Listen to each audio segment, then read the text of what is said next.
Hi, welcome back to Burning River Bushcraft. Today we're going to be taking a look at the ESEE PR4.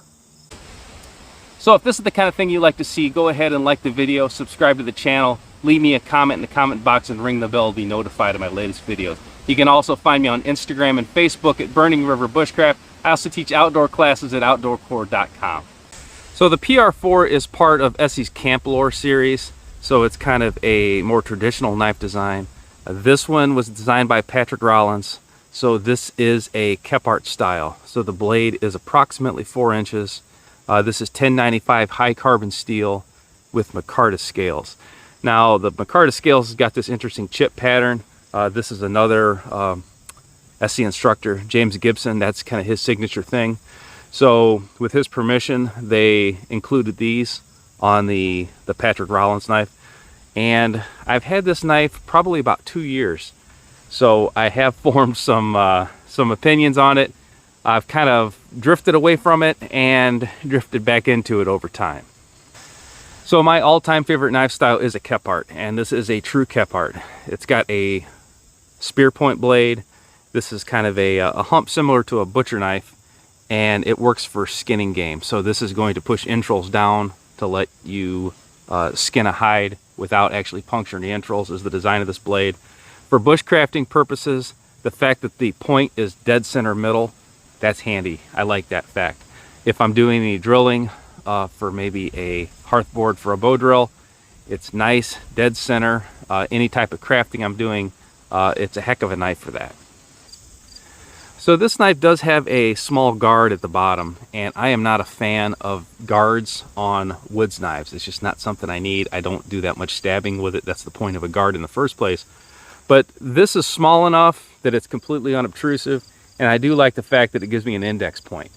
I really dislike a knife that I can't tell if I pick it up in the dark if it's blade up or blade down. So anything that I'm designing or any of my personal favorite knives usually has some kind of indicator as far as blade orientation. So when this knife first came out, I looked at it and I looked at the scales and I said, those scales are too thin. That's not going to fit my hand properly. That's not going to be something that's comfortable to use. I did have the opportunity to go to Randall Adventure Camp, which is ESEE's school. Trained with Patrick Rollins there. I handled his personal knife, and he actually put liners in his. So, you know, I like the ESEE people. I like ESEE products. This is made in the USA. So in support of them, I said, well, let me try it one more time. Let me go ahead and buy one, and I'll see if I can get used to it. And as soon as I got it, I said the scales are too skinny. So for long-term use, it just wasn't quite hacking it for me. So I just moved on to other knives. But I had this knife out of context. What this knife is a woodsman's knife. That's what a Kephart is. It's a skinning knife that's also able to do camp chores. I can carve traps. I can do any bushcrafting task, but that's not what this knife is designed for. So lately I have been revisiting this. I've been carrying a little bit more lately, and for extended carving sessions, this is not going to be my first choice. But for a true woodsman in a woodsman setting, you're not going to be sitting around carving all day. That's more of a bushcrafter thing or a carving thing. This knife works very, very well for its intended purpose. Comes with a nice leather sheath, very, very deep sheath, very comfortable.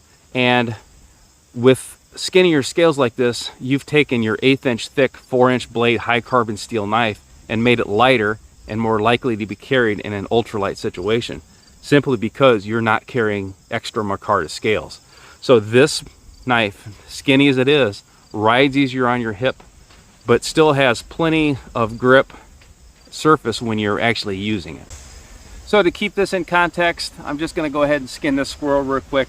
This is the type of task that a knife like this is designed for.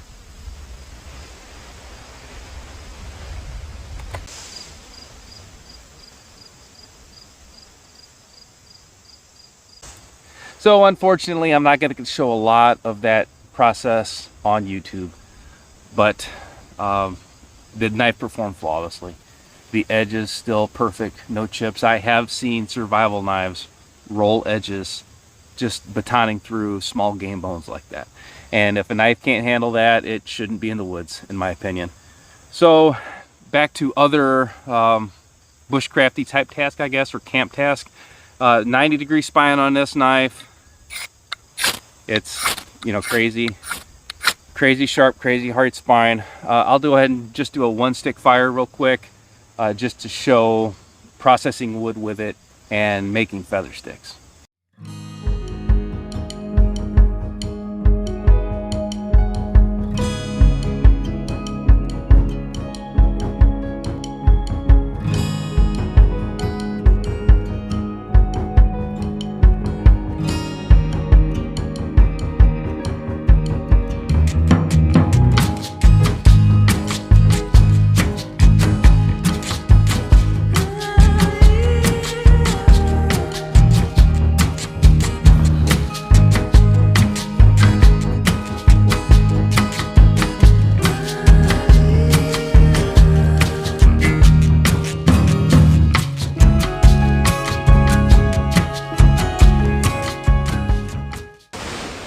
Absolutely no problem for this knife.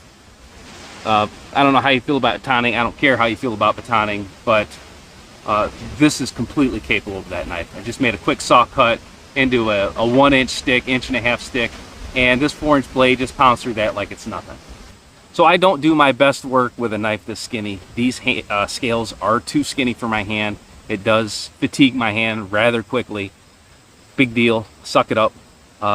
Use the knife like it's intended, and it'll be just fine. This is never going to be a knife I grab when I'm just going to sit around and carve and whittle and bushcraft all day. But for a legitimate, real use woods knife, this fits the bill on all categories. Nice job, Patrick. Great knife. ESEE, definitely check it out. This is about $100, I believe. If you haven't tried any of the ESEE Camplore series yet, if you have the standard ESEEs, I suggest you try the Camplores. I like the handles a whole lot better. I like the sheaths a lot better, and it just fits in more with the style of bushcraft and knife use that I like to do. Until next time, this has been Jamie Boggs with Burning River Bushcraft. See you soon.